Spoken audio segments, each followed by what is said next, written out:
Assalamualaikum warahmatullahi wabarakatuh. Wah, Kembali lagi Sobat Darun Najah 2 di sini dengan saya Dani Hafiz Firdaus di acara talk show Darun Najah 2. Dan tidak lupa di sini saya ditemani dengan guru PAI di SMP Darun Najah 2, Ustadz Misbahun Nur MPD. Nah, Assalamualaikum Ustadz. Waalaikumsalam warahmatullahi wabarakatuh. Gimana kabar Ustadz di sore hari ini? Alhamdulillah sehat. Dani sendiri bagaimana kabarnya? Alhamdulillah, kula haus. Nah, di sini nih, di bulan Ramadan ini kan Ustadz ya, niki dikenal dengan Nuzulul Quran atau bulan di mana turunnya Al-Quran. Dulu tuh saya pernah tanya-tanya Ustadz, bahwa kan Quran niku diturunkan di Nabi Muhammad melalui malaikat Jibril. Nah, niku wahyu yang pertama kali diturunkan oleh Allah kepada Nabi Muhammad melalui malaikat Jibril ialah Iqra. Nah, kenapa sih Al-Quran niku dinamakan dengan Al-Quran? Kenapa tidak Iqra atau apapun seperti ayat yang pertama diturunkan? Oke, terima kasih Mas Dani. Sebenarnya Al-Quran sendiri itu namanya itu tidak hanya Al-Quran saja, tetapi banyak nama-nama yang lain di dalamnya. Ada Al-Furqan, kemudian ada Alkitab, ada Az-Zikir, kemudian ada Al-Huda juga. Kenapa Al-Quran? Karena itu merupakan suatu bacaan bagi umat Islam.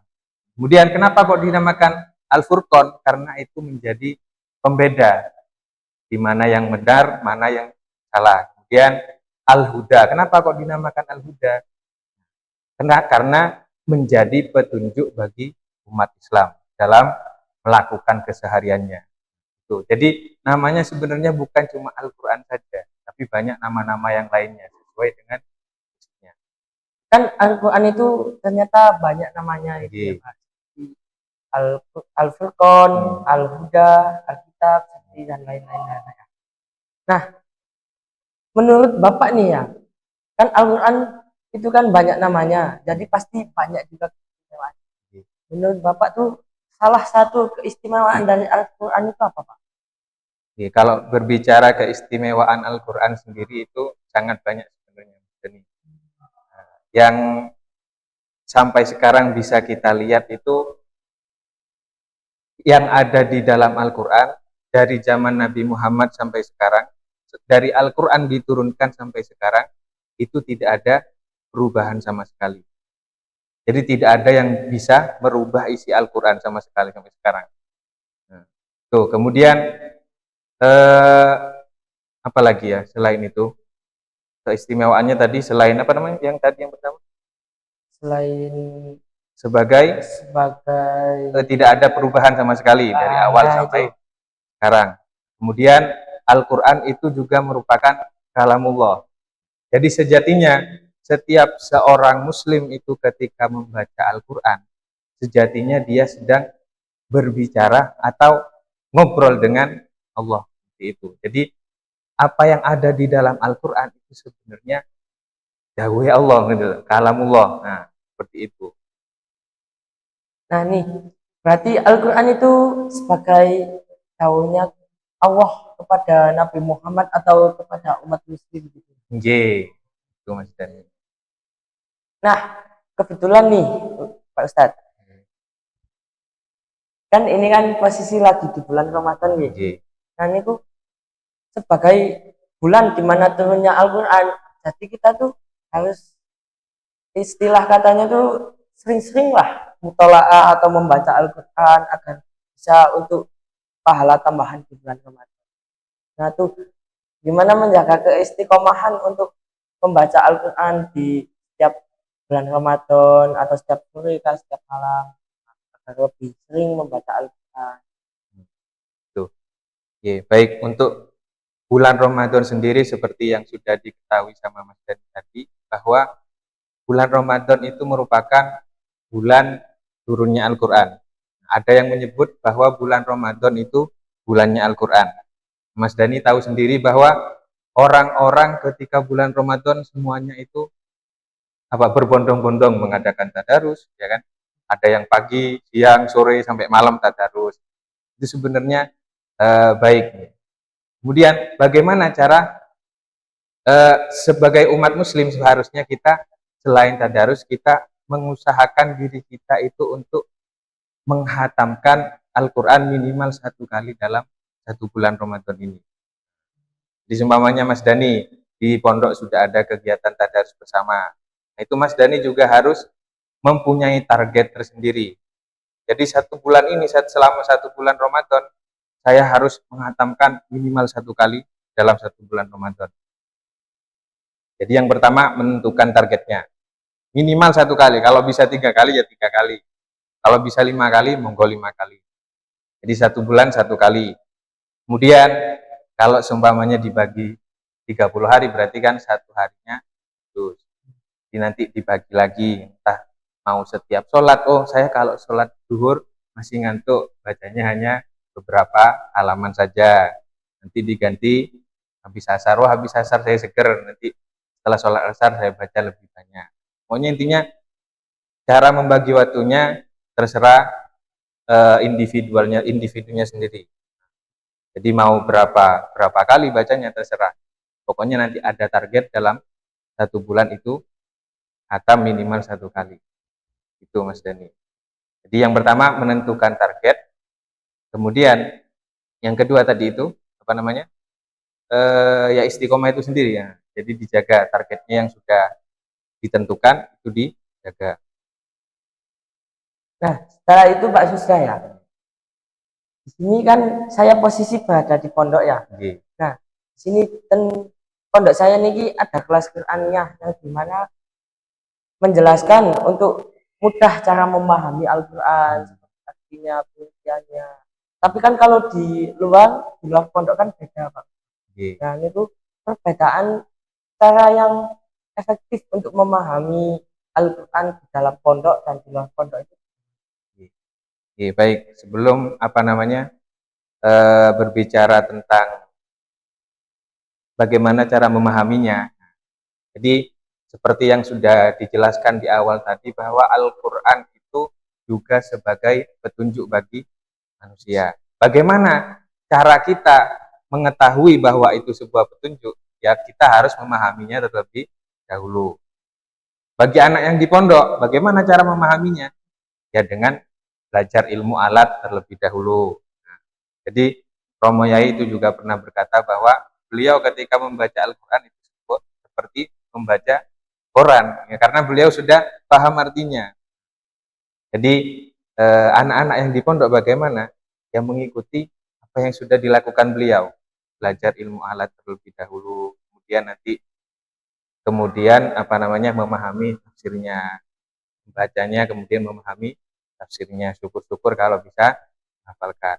Terus bagaimana yang di luar pondok Pak? Mereka kan nggak bisa apa namanya belajar ilmu alat. Kalau memang tidak bisa, jangan belajar sendiri.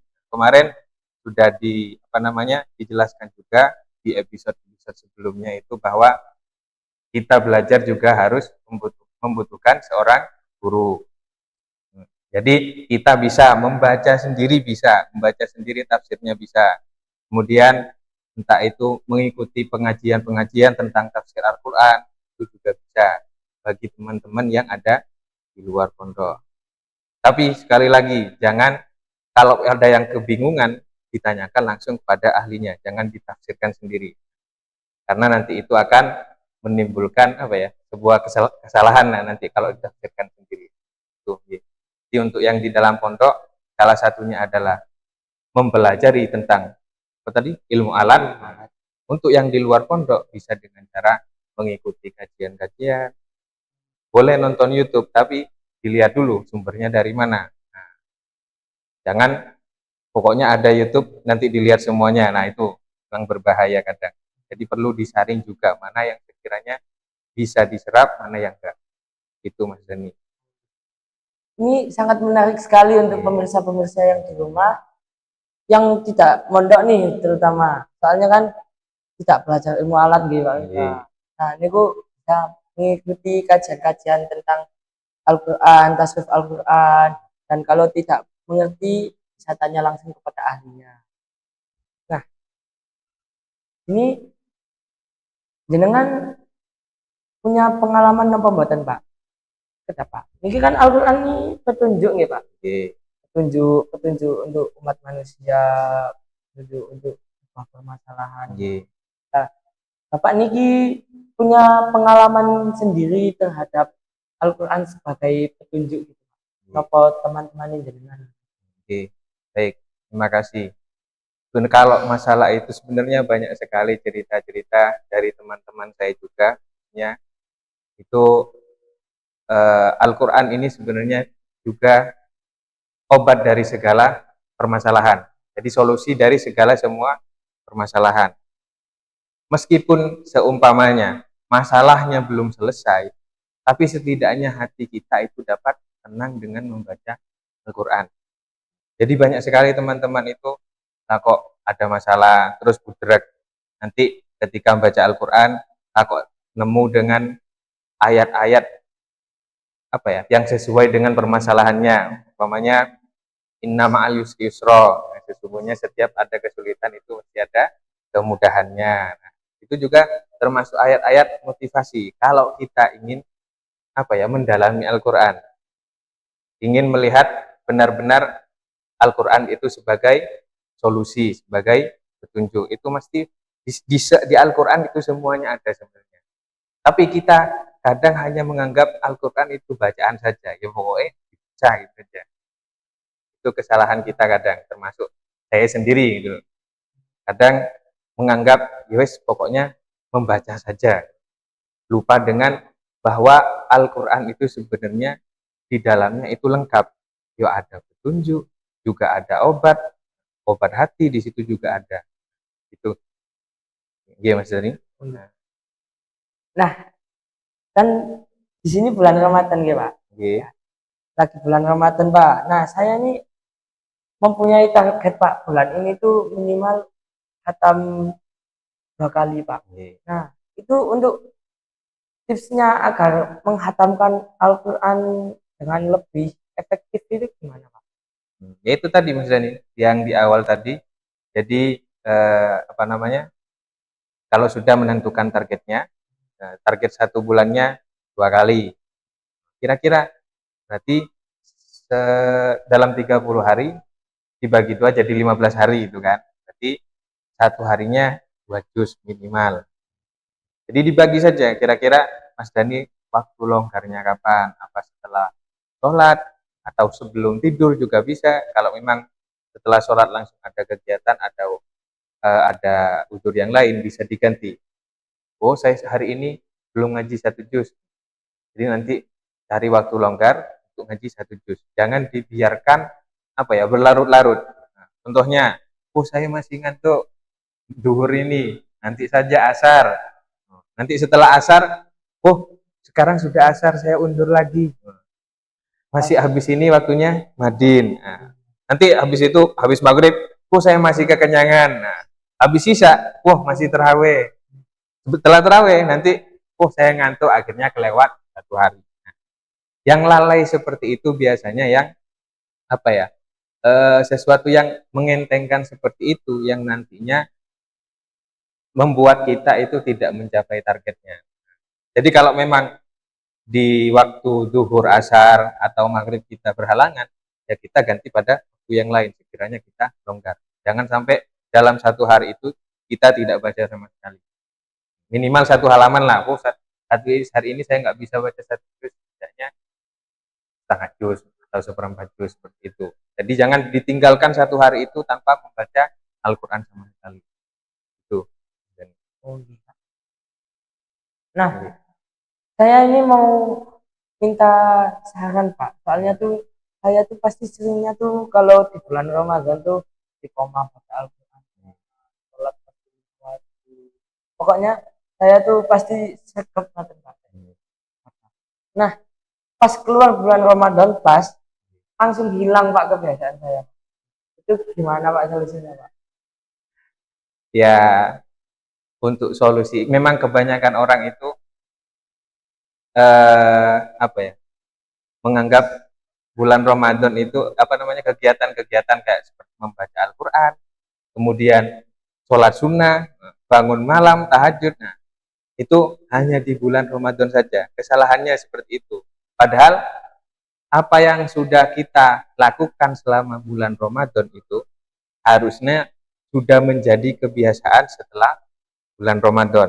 Jadi jangan menganggap hal itu hanya, oh, saiki wis gak Ramadan, wis gak usah sholat tahajud maneh. Nah, itu kesalahannya seperti itu, menganggap bahwa ibadah-ibadah itu hanya ada di bulan Ramadan. Nah, harusnya apa yang sudah dilakukan di bulan Ramadan itu sebenarnya apa ya?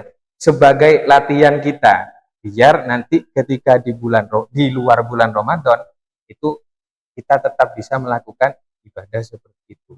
Nah, itu Mas Dani. Terus menjaga keistiqomahannya biasanya setelah Ramadan 1 hari itu ke Idul Fitri langsung hilang sama sekali. Nah itu.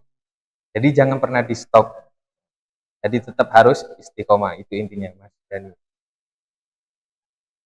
Oke Pak Misbah, terima kasih untuk waktunya telah menemani kita sobat pemirsa dengan saya berbincang. Dan pasti ini sobat pemirsa dengan ini kayaknya. Terima kasih Pak Misbah. Untuk hari ini saya tutup dulu untuk acara ini. Wassalamualaikum warahmatullahi wabarakatuh. Waalaikumsalam warahmatullahi wabarakatuh.